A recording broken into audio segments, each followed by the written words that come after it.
Boom, Co-Family was good. I know y'all ain't seen this face in a minute. And it's only because I've had surgery. Ah, crap. Good. Okay. It's only because I had surgery on my neck. I'm gonna attempt to show you what happened to my neck.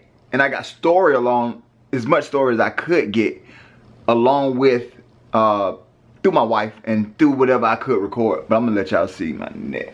Let me see it after this. I'm gonna try to see if it'll show. From here all the way down to here. And I had to have spine surgery. So that's why y'all haven't seen me. And that's why my neck all tilted. I'm gonna put my shirt on and I'm gonna talk to y'all. The next scene that y'all about to get ready to see is a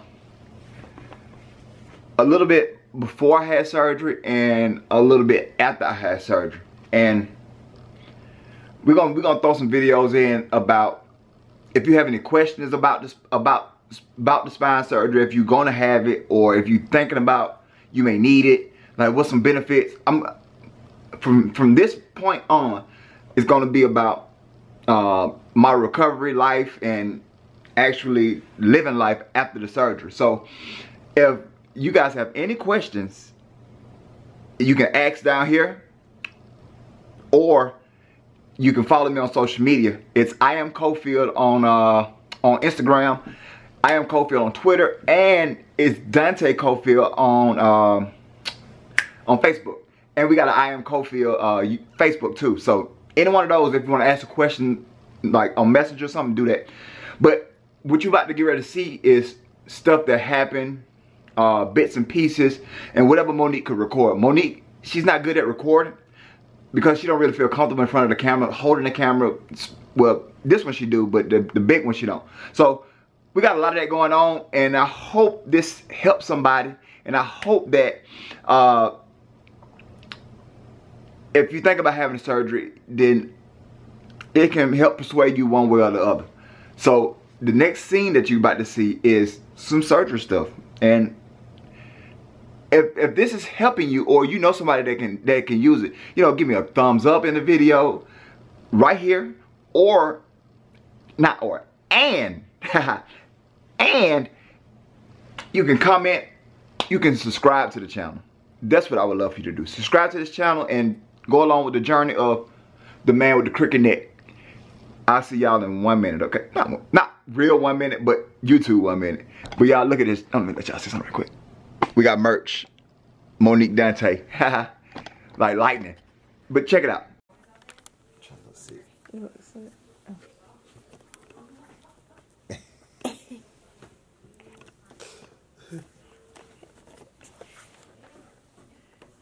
I gotta get in the video. How I look on surgery day.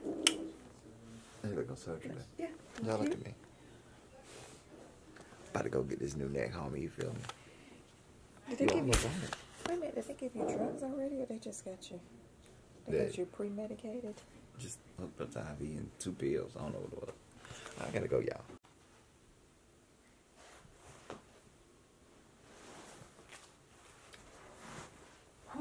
Okay. First things first. Thank everybody for praying for my husband, for lifting him, for encouraging him, for just all your love and support. It means a lot. I get through that part without crying.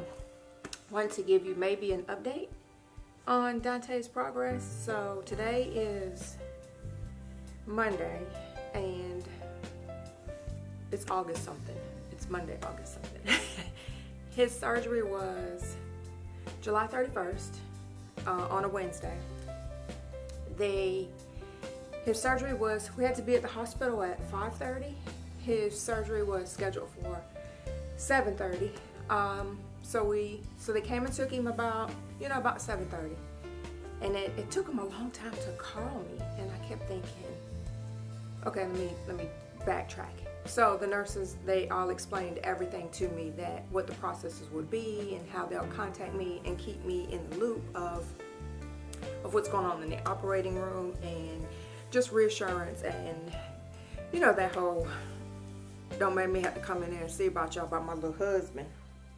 So when they took him back at 7:30, they didn't call me till maybe about 10. That was the first phone call. And so when she called, she said she apologized that it was a delay because they didn't get started with his surgery till a little after 9, because so when he went to the back, he did get his anesthesia immediately, so he was kind of out of it from around 7:30, 7:45. But his actual surgery, pardon me for looking all over the room and just, I'm tired and I'm trying to tell you guys without being a crybaby head. So so they had to sedate him first, and then they had to place him. He had a special bed, an apparatus, if you will, for the particular surgery that he had to have. And so they operated on C2, 3, 4, 5, and 6. And he had to be sedated so that they could position him without him moving and disrupting what they were trying to do for the surgery. So they got in position, and the surgery started a little after 9. They called me and said that he was doing amazing, and his doctor, Dr. Linville with Barber Orthopedics, and that is not a shameless plug at all. They have been amazing, caring for my husband and his treatment and his surgery. So the surgery, so then they called me every hour, on the hour after that. His surgery lasted, I think the doctor came out to find me around 12:45, so close to 1 o'clock. Uncle Chuck and Aunt Roz came on her birthday.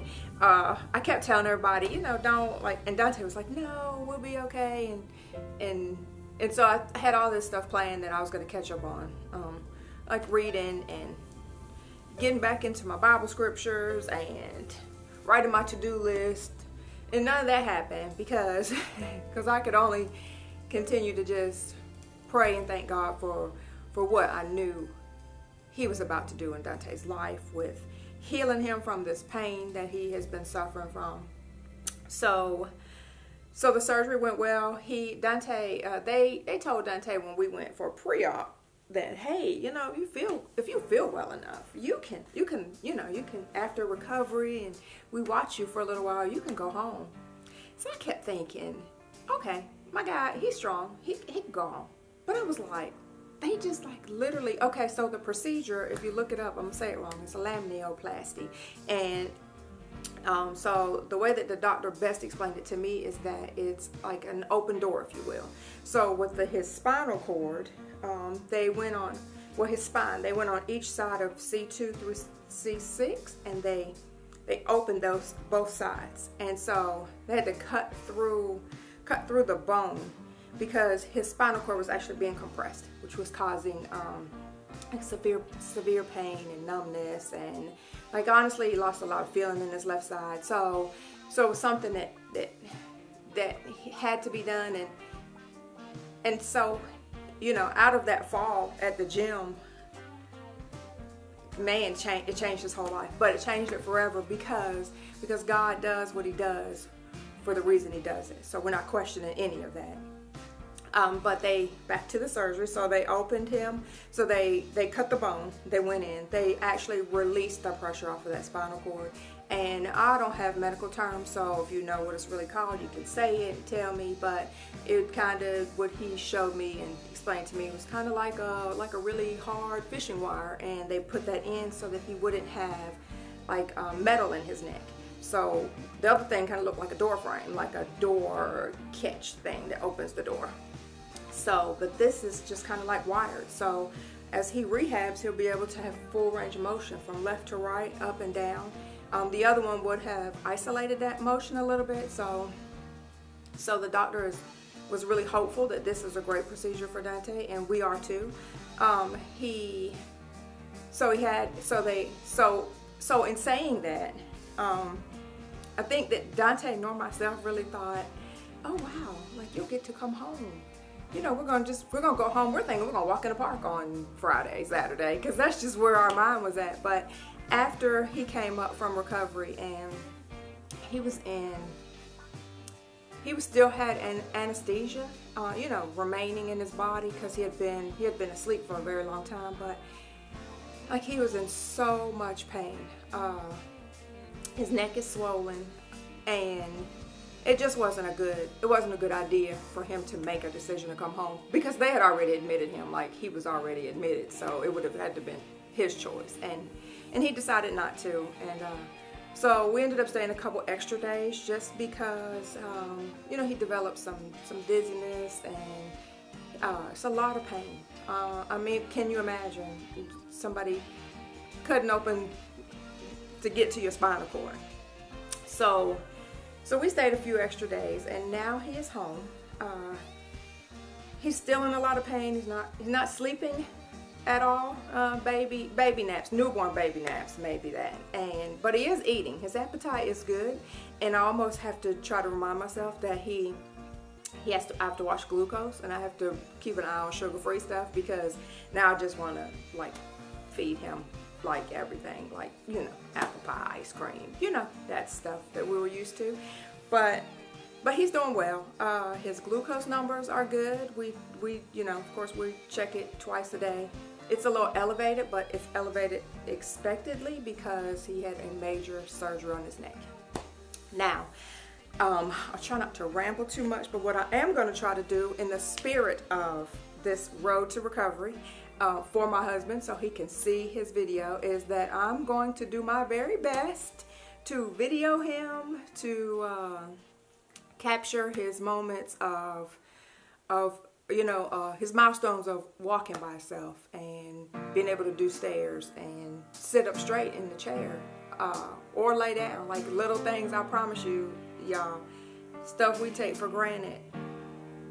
Boy, it breaks my heart to see now that it's tough for him to do. So, but God is a mighty God, and